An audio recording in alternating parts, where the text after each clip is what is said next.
It's another episode of the Higher Level Podcast. So it's just James and myself on tonight. We're going to be chatting about Cagewarriors 146, which has just been and gone, and a few other things that's happening in the world of MMA. So James, obviously 146, we had George Hardwick on recently. He fought Chris Bungard for the UFC, the Cagewarriors. this is not my day. We're not stopping this time. The Cagewarriors lightweight title. By the way, this is take 2 of this. I'm just in the fuck up mode tonight. So obviously George and Chris, a good fight. George obviously got to win that body shot.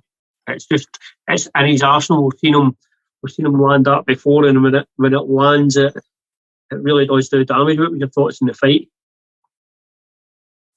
It kind of went how everybody imagined it would go, even George was saying he was off camera last week and stuff. I thought Chris was doing well with the jab and the low kick when he was throwing his own low kick and his calf kick and stuff, and then for some reason he just abandoned it.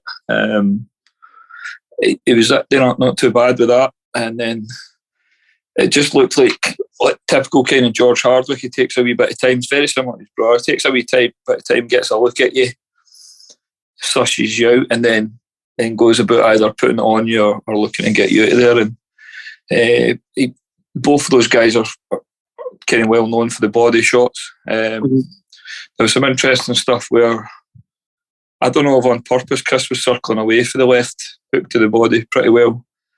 George started using that as a setup for the calf kick and the low kick. So if Chris circled to his left, to George's right, he was kicking him just to keep him in front of him, and then it made Chris start circling a wee bit more to his own right, and it's kind of started circling onto the path of the body shot. But it is a shot both the brothers throw very, very well. When not a lot of guys are throwing them in MMA, but Chris had his elbow in for a few of them to start with, but it started coming away a wee bit. But I think when Chris was keeping it very simple with the jab and the low kick, he looked like he was having a wee bit of success and stuff. It was a funny kind of game plan to get into for a 5-round fight, mind you, just going to jab him and kick him for 25 minutes and hope that he never get caught. But he looked competitive for a wee bit, and then obviously George has just got his timing and stuff and started pushing. He looked excellent again.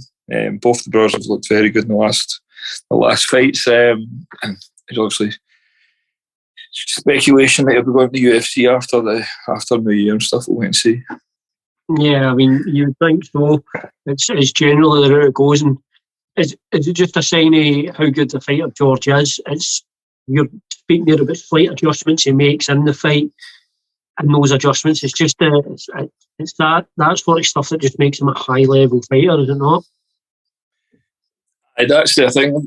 The elite level guys have the ability to adapt when they're in there, but he never even really adapted. He told us what he was going to do days before it, and he's went out and done it. He is a very smart fighter. Both those guys are very well skilled.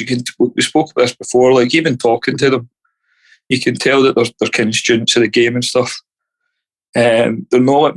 The two of them are not freak athletes or massive at the weight and stuff like that. So they kind of have to be like that, which is refreshing. It's kind of good to see fighters like that having success. But it was a good fight, man. It kind of topped off a decent card there. There was a lot of finishes on that card. And then obviously that one at the end was cool, but it was good seeing Chris did not too bad with the jab and the kicks and stuff. I don't know how much you knew about George going into it, but you seen in George's corner a guy called Abdul Muhammad. Peter Irvin was there as well, but Abdul was on the UK scene like 2001, 2002, and he was known then as having a wrestling pedigree. Do you know what I mean? He was probably one of the very first guys in the UK scene with a high level wrestling game.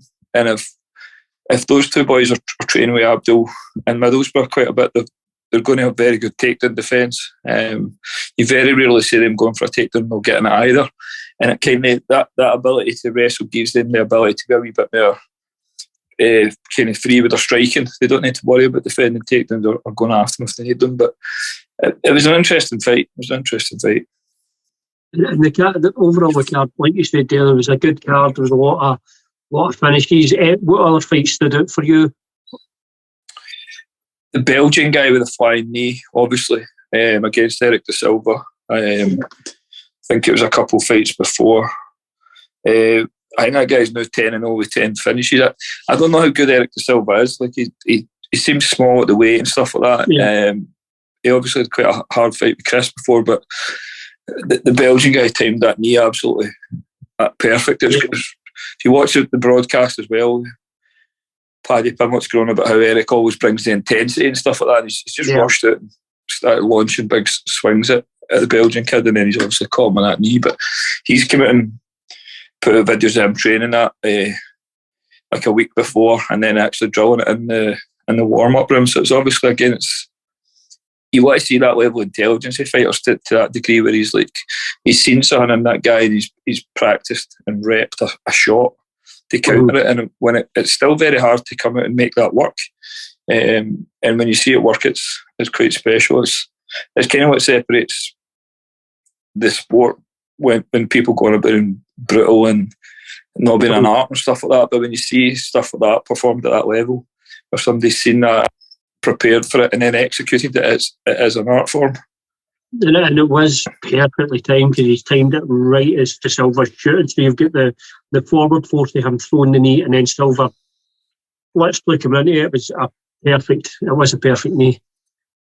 Aye, it's actually something I'd been drilling with Mark Ewan in the last couple of weeks, and it wasn't so much the knee, it was where to throw it, and when to throw it, and then also making sure as soon as you throw it, you put your hands on the guy in framing positions just to keep him for kind of getting your legs and stuff. And when I'm sitting watching it in the house, I've basically sent it to Mark, and I went, "That's that shot." It was very clean, man. It was really nice.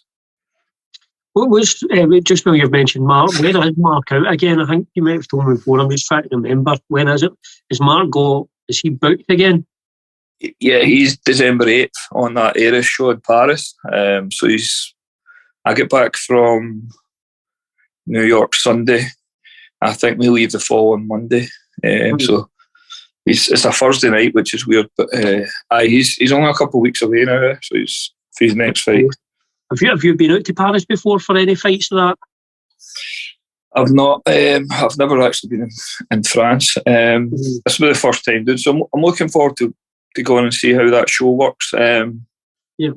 Mark was obviously offered like a multi-fight contract there, but we've not took it just because there's been interest for the PFL about Mark. So I've spoke to the PFL when I'm here this week with Stevie. Obviously, I'll speak to him again after Stevie fights tomorrow, and then we'll take it to there. But I'm looking forward to seeing how that show runs. I've heard good stuff about it. Mark's got a tough test with the Russian guy. And the Russian guy's been about for a while. He's been in a lot of big gyms and been sparring partners for a lot of big guys and stuff. So it should be a good test for us. But I'll give us an idea how that show runs as well. And obviously it's hard to base it off what we've seen in UFC Paris, but I mean the French crowds look good at the UFC. Now, they've obviously been the long history of combat sports, obviously kickboxing, Thai. So you'd imagine it's going to be a good scene over there now that everything's legal and companies like Aries can put on shows and stuff like that. So it should be a really good event. It looks like it. It's obviously got TV deals and stuff like that. Even if you look at the guys they've got fighting on it, there's been some good guys on that card already coming for other promotions. They're paying well. There's obviously the €10,000 bonuses. I think they give it 4 or 5 of them. The pay structure's a wee bit different. You get like a set fee to turn up, and then it's not a win bonus, it's a finish bonus. So they're obviously trying to push that. But the whole setup looks very professional. I think if you give them a couple of years, if they're still growing and still about, they're probably already one of the major forces in European MMA, just because they have the ability to pay these athletes better than most of the other shows. And they've obviously got France locked down. Do you know what I mean? There's a massive market there. MMA had been illegal for a while.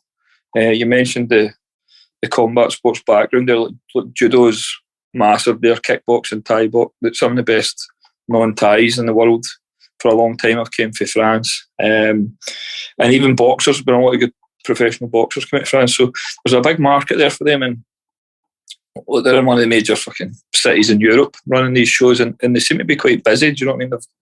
They're putting on multiple shows a year, so it'll be interesting to see if it keeps growing, and see what happens for there. It's another outlet for these kind of Scottish fighters to get on and make a bit of money. It's good as well because they'll be able to build it like the Cagewarriors does. The Cagewarriors have become that route to the UFC.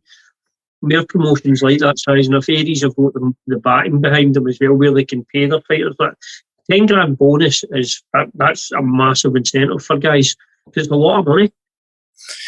Yeah, considering what some of these guys have been getting paid on other shows with no bonuses and stuff, and even the starting pay is much higher than what they'd be getting at some of these more regional shows as well. Like this is only Mark's 4th professional fight, and he's getting paid what some of the champions on these other shows are getting paid. Do you know what I mean? So it all benefits the fighters. This, but it's one of those things. There's been a lot of shows came and went over the years, and some of them come in with the right ideas and stuff like that, and just kind of pass away. But it'll be interesting to see if they do things right there, and it's going to be a long term thing. Good for Mark as well, because if they set up it's big and it's a big throw, and it's just again moving up that levels even in shows, and not just at levels of opponents, but just in the show itself. Yeah, plus Mark's keen to travel. He wants to like travel and stuff, and obviously we've had problems getting him fights in the UK. A lot of guys will just point blank refuse to fight him because they remember him as an amateur or they've seen what he's done so far at pro. So he's had to go to South Africa for his 3rd pro fight, and now he's going to Paris for this 4th one. So hopefully we'll go over there, do what we need to do, and then there'll be an option if PFL don't come in for Mark, which again they've already expressed interest in him. I never actually mentioned Mark or Dylan to the PFL. They came and asked us about him, so they've obviously been looking at Beer Stevie. But if that doesn't come out, then he can maybe take another fight at Aries or see what happens. But he will eventually end up in one of the bigger shows in the world, whether it's PFL and eventually UFC. Yeah, but that seems to be the path he's on at the moment. You never know how things go in the future, but everything's looking. It just looks like Mark's got the world at his feet at the minute. He's got all the potential. He's got that look as well. So everything is good for him at the moment, but ultimately it will be down to how he performs in his fights as well, won't it? Aye, that's what it comes to at the end. He's an exceptionally hard worker. He's obviously very athletic and stuff like that, but he's very mature beyond his age. He knows that there's certain people who are trying to be around about him, and Mark will cut them out because they can hold him back. He's quite ruthless with it to a degree, which is the way you need to be. But like ask anybody who's actually trained with him or fought him. We obviously have a lot of guys visiting for across Europe running about that weight class, and they'll tell you like his potential is very, very high. He can go as far as he wants in the sport. How important is that? You just mentioned it there about being a hard worker, because that's something that you, and I know you've experienced with guys that are really talented, but the work ethic is something that guys need to have. That's so name, isn't it? It's a weird mix because you definitely need it. You'll get nowhere if you don't work hard. But at the same time, you have to work smart. There's a lot of guys out there killing themselves training, doing all the strength conditioning, hard sparring, going about different gyms, doing whatever they think is the right way. But it's getting that mix of intelligence with the kind of hard work. And thankfully, we have a bit of a system at the gym where we seem to have a good balance with it. But you're not going to get anywhere like by luck in this sport. You know what I mean? You might win, you might pick up a result every now and again that you're not meant to win and stuff like that. But luck will only get you so far. So in the end, it always comes down to work ethic. The guys at the top, and even speaking for like a personal kind of point of view, the guys we've had do very well have just outworked everybody else. In terms of the hours they put in, the amount of work they put in, the sacrifice they make, and then obviously just being, is what I said, being smart with it, because there is guys out there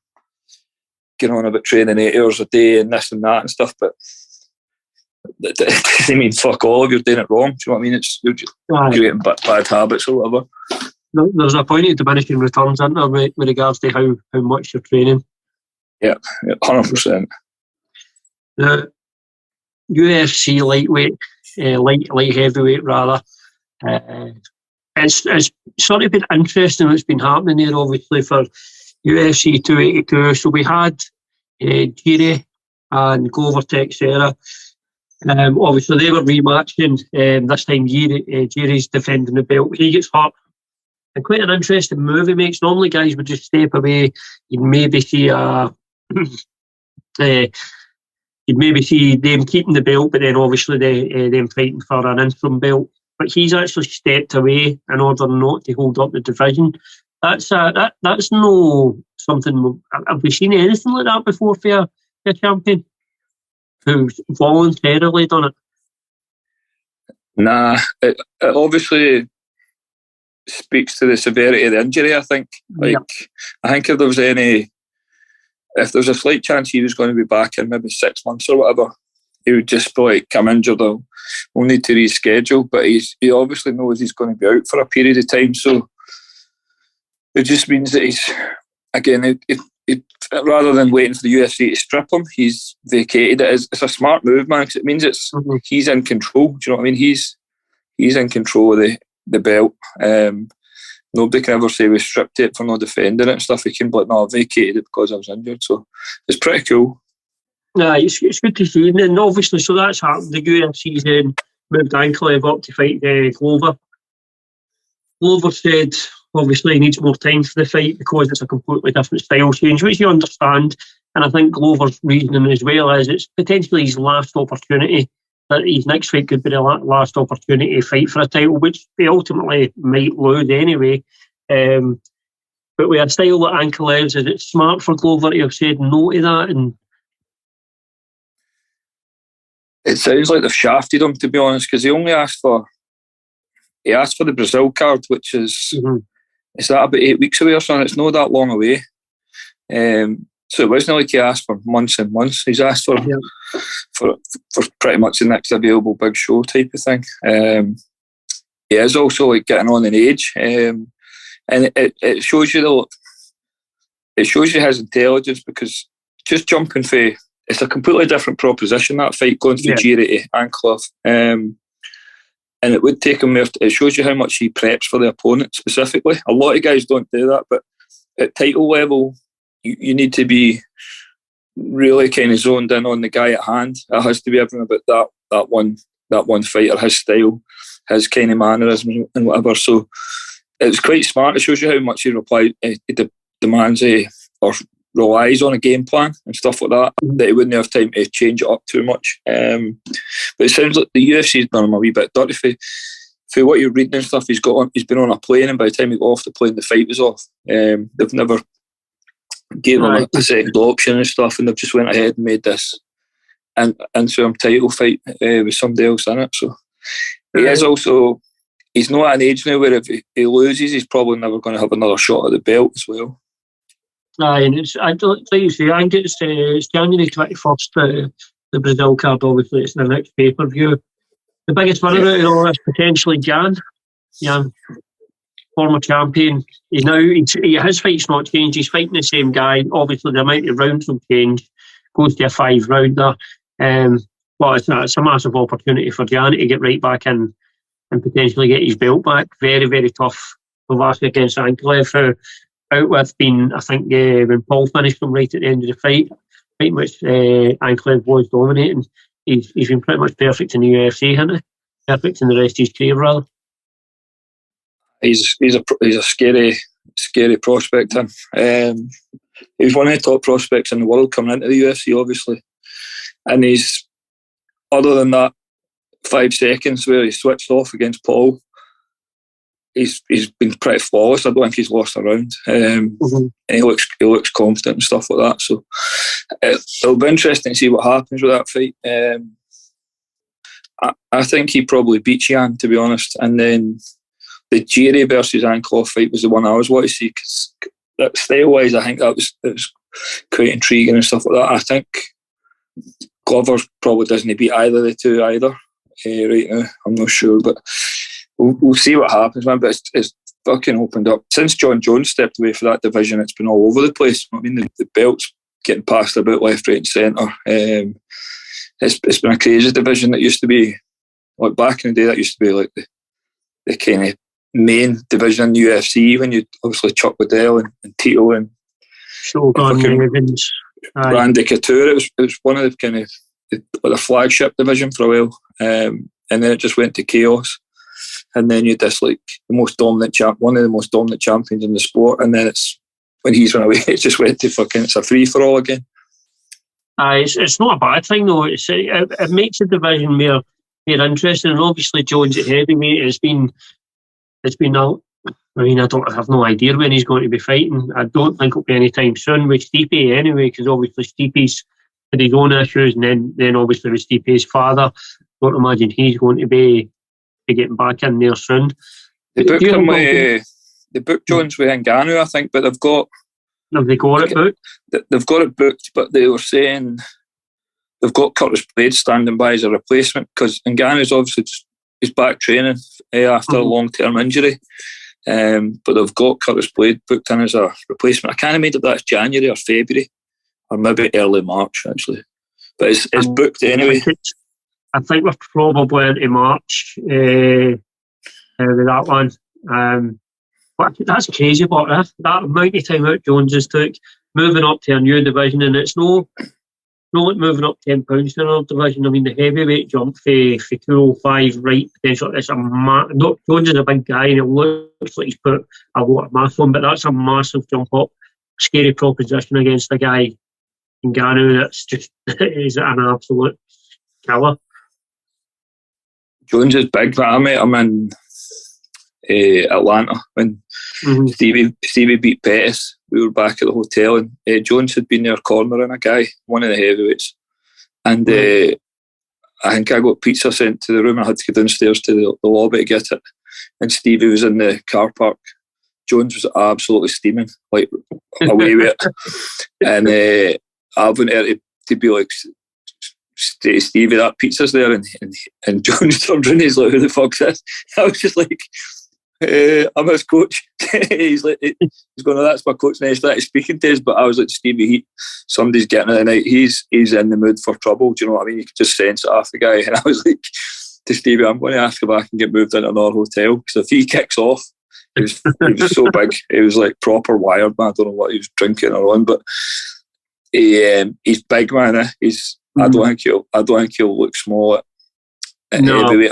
I don't know if he'll be as fast and stuff, but it'll be interesting to see. If you forget, one point he was obviously super dominant, but then the last couple of fights at light heavyweight, he looked very, very human. So it'll be interesting to see. Heavyweight's one of the weird divisions as well, where if you make one mistake, you get fucking put to sleep. So we'll see what happens. Better watch what you say, just in case you bump into Jones again somewhere, and he's had a couple of cocktails and he remembers you. Alright, we'll be about the same weight next time I see him. I'm fucking here having Thanksgiving dinner the day and everything. Oh, fucking hell. So hopefully that fight, it's just been a long time coming. I want to see him back in there. I want to see what he's like at heavyweight. It's not just that, it's when guys get to an age, when you've not fought in a couple of years, you don't know how somebody's going to look when you come back. You don't know what they've been doing. Obviously, between the last fight and the one that I know, obviously Jones has been having a good time. So you wonder how much he's aged potentially in that as well. Aye, he had time out before, mind, with the ban and stuff like that. So he came back looking diminished, but it'll be interesting to see. I don't think he'll be anywhere near the force that he was, but you wouldn't be surprised to see him pick up the heavyweight title at some point. But I also see him getting a couple beatings up there as well. No, it's one of the things as well. You've seen him being caught at light heavyweight. People have landed on him, and it's a different prospect with the heavyweights. Guys like Ngannou and other guys. It's just you cannot be as hittable up there. Nah, it's the margin for error is completely different up there. Yeah, absolutely. And just another wee gossipy thing I wanted to get your opinion on. Obviously, Artem Lobov, who we've had in the show, is in the process of suing Conor McGregor. It's with regards to oh Christ, what's the whiskey called again? Proper 12.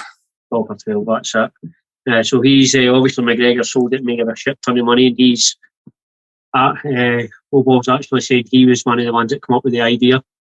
So that's friends turn foes, and it's all money, isn't it? Aye, it gets in the way of everything.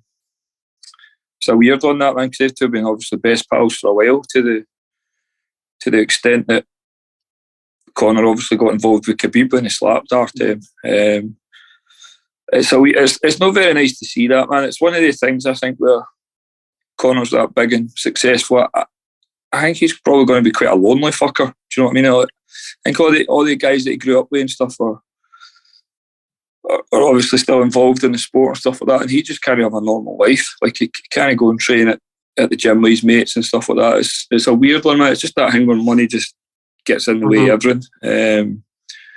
And it sounds like for what you're reading, he'd offered Artem a sum of money, but it wasn't as much as what Artem thought. You'll never know, man. But it looks like it's going to get a wee bit messy. But obviously, we kind of spoke to Artem and stuff like that before. I don't think you struggle to find a more honest and genuine person in the sport of MMA than Artem Lobov. You know what I mean? He's like smart guy as well. I mean, obviously he's a university degree in finance, so he's no. It's not like he's a stereotypical. He's an intelligent guy. But one of the things as well with Conor, it's just you don't know what's going on with him, because some of the things he puts through it, and you're like, I don't know if there's times where it seems like he's not all there, and it's that money and fame. It is going to have an impact on your mental health. Aye, he was on a mad Twitter rant spree last night. I was showing Danny and Stevie. I was like, he must be fucking steaming. He's posting all sorts of shit and trying to justify things with Khabib, like how he was beating Khabib up and you know, we didn't win that fight, and just daft things. But I don't know the pressure everyone's got to him, and it must be hard for him to deal with shit mentally. But I don't know what it is with him. You don't how much of what you see with him is desperate to climb. It's not like he needs any more attention or money. No. But he just, you know, it's like every time there's a UFC on, he's got to tweet about it to remind people that he's still a person, you know, and you know, you've not won a fight at lightweight in 5 years or something, or one fight, whatever, but just fucking go and run your businesses and be happy. Like you've fucking changed the sport. He's an absolute game changer for the sport. He's done better financially in sport than anybody else. He's changed the dynamic of MMA in his whole fucking country. But it's, when you start seeing guys going against like the people that got them in that position, I mean, it's famous that Artem and Conor used to just spar together all the time. Like Artem would be his main sparring partner and stuff like that. So a wee bit of that success is on him. Do you know what I mean? Like he's been there for him and helped him and stuff. It's a weird situation. Yeah, it's a sad state of affairs. But I guess I don't know play out, and I'm sure it'll play out in the media, and I'm sure Conor will have something to say about it at some point. Just last thing I wanted to ask you, I didn't even realise he was fighting again. It's Fedor Emelianenko. He's obviously fighting Ryan Bader again. Fedor, he's got to be close to 50, right? I don't know, you need to Google that. He's in his 40s, maybe late 30s, early 40s. I'd imagine he's going to get a tanking after Ryan Bader, right? Aye. He's been past, like, he was at his best back in the Pride days. He's never been what he was post Pride. He's looked good in spells, but he went to being undeniably the best heavyweight in the world to get knocked out off Dan Henderson and stuff like that, and just getting beat up off guys that would never have touched him in his prime. It's sad that he's still fighting. It's one of these things, but with the majority of them are all the same. They don't know when to call it quits, or they've not got somebody there to tell them to call it quits, or they just can't walk away from it. It's that thing when you're done being a fighter, what are you? And there's very, very few of them can walk away with everything intact and happy. And he looks like the fact he's still fighting is worrying. I know he's 46, where I just looked, but when you think about his heyday in the Pride days, how long ago was that heyday? That was what we're going back decades now, aren't we? Really, the peak of Pride. That's what early 2000s. Aye, or maybe even earlier actually.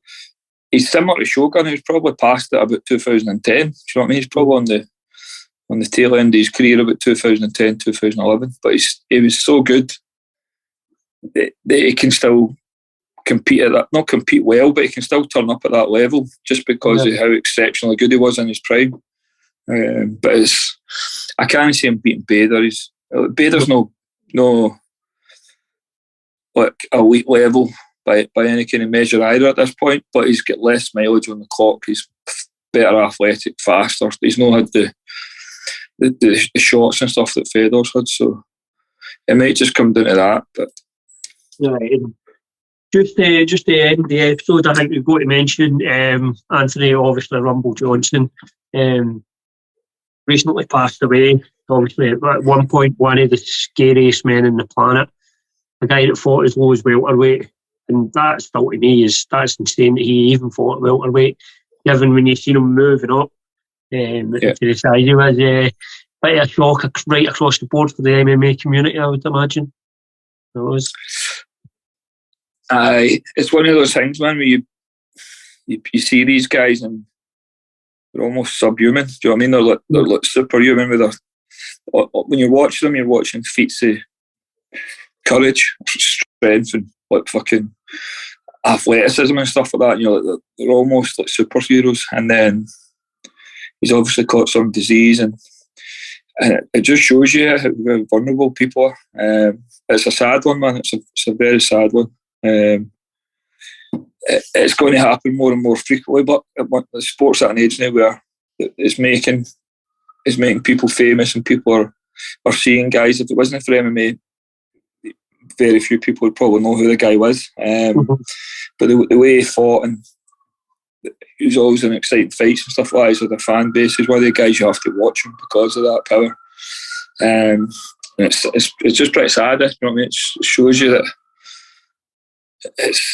you've only got a wee time here. You've got a short time here, but he's one of the guys. He's left a legacy just because of the knockouts and stuff like that. Like 30 or 40 years from now, people still be able to look at videos of this guy starching people back in the day. The same way a lot of guys go back and watch black and white footage of boxers and stuff like that. Do you know what I mean? Like, it's kind of there forever now. Yeah, and on that note, we'll wrap on that. And obviously, for those that I don't know, James is actually out in the States at the moment. I can hear the sirens going in the background. It sounded like Grand Theft Auto or something like that. That's it. I hope that's no Stevie up to any carry on. No, that's what I've got out the window. That actually looks minted, to be honest with you. Is that New York skyline? Pretty much did. I'm just we're on 8th Avenue, just right next to the garden, obviously. Stevie's away doing his ceremonial weigh-in. He's got Danny with him. And then I think we're going out the night we're maybe going to go watch a basketball game, but I think we're just going to go get some dinner and then catch up on some of the World Cup or something. Aye, and got to do that. Right, well, brilliant.